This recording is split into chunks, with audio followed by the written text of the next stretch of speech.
We are back on part 3 of episode 46 of the Collecting Confidant with your host, GunstarHero. This week's theme being puzzle adventure games.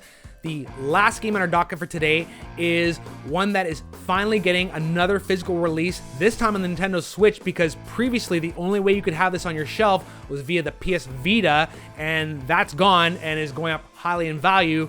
This one is Tales from Space, Mutant Blobs Attack, which was developed and published by one of my ultimate favorite indie developers, DrinkBox Studios, out of Toronto, Ontario. This studio was founded by Chris Harvey, Ryan McLean, and Graham Smith, who previously worked together at Pseudo Entertainment, making games like Cell Damage for the PS2 and the GameCube, and Full Auto 1 and 2 for the Xbox 360 and PS3. They broke off, formed their own small development team, and have since delivered some of the best of the indie world, including Guacamelee 1 and 2, Severed for the PS Vita, and more recently, Nobody Saves the World. But the game we're talking about today, Tales from Space, Mutant Blobs Attack, was a launch game for the PS Vita back in February 2012, and a sequel to the original game about a blob on the PS3 in 2011. Now, if you've never played this game, like Katamari, it's very simple, good-natured, funny, crazy, and is easy for anyone to pick up and play. Very simply, you play as this disgruntled, gelatinous blob who has escaped its confines in the lab and is now on this path of destruction, consuming anything in its path, getting bigger and bigger, and eventually getting to the point of consuming whole cityscapes and planets.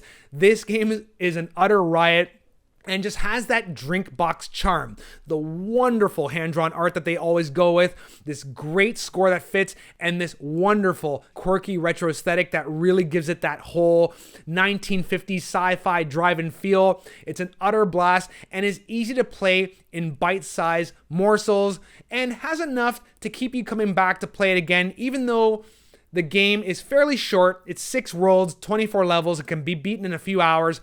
It has enough challenge and enough stuff to find in terms of hidden collectibles and times to beat that you'll come back and play it again. So, let's talk about this game very briefly. From a gameplay perspective, it's very simple. It's a side-scrolling platformer. You can jump, you can smash down, you can rocket through levels, and roll around in physics-based puzzle platforming scenarios where you have to get to a certain size in order to be able to get to the next part of the level and eventually complete the stage.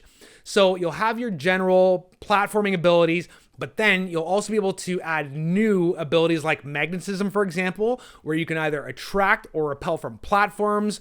But then, because this game was developed for the PS Vita, it also takes touch controls and gyroscope mobility into account. So for example, there will be scenarios where you can actually touch the screen and move different levers and platforms and use them as catapults or on-off switches to release certain things into the level. But if you're not into touchscreen controls, there's also the option to use more of a traditional control function to control the telekinesis, as they put it, that the blob has.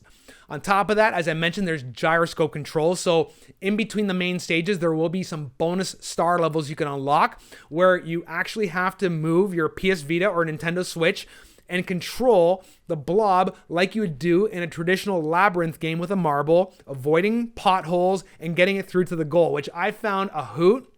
And in terms of its responsiveness, was on point. It felt really good, and I never felt really frustrated playing these experiences.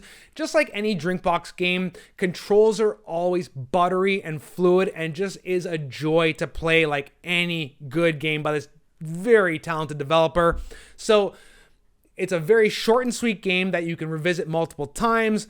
I found a lot of charm in it, and thankfully, it is getting another physical release on the Switch, because if you want to go back and get the Vita version, there were only a limited number made back in the day, so to get that one now, you're going to pay a minimum of $70 US on eBay, whereas the Switch version is going for $29.99 US via limitedrungames.com. The pre-orders close Sunday, May the 7th, 2023 at 11:59 p.m. Eastern Standard Time.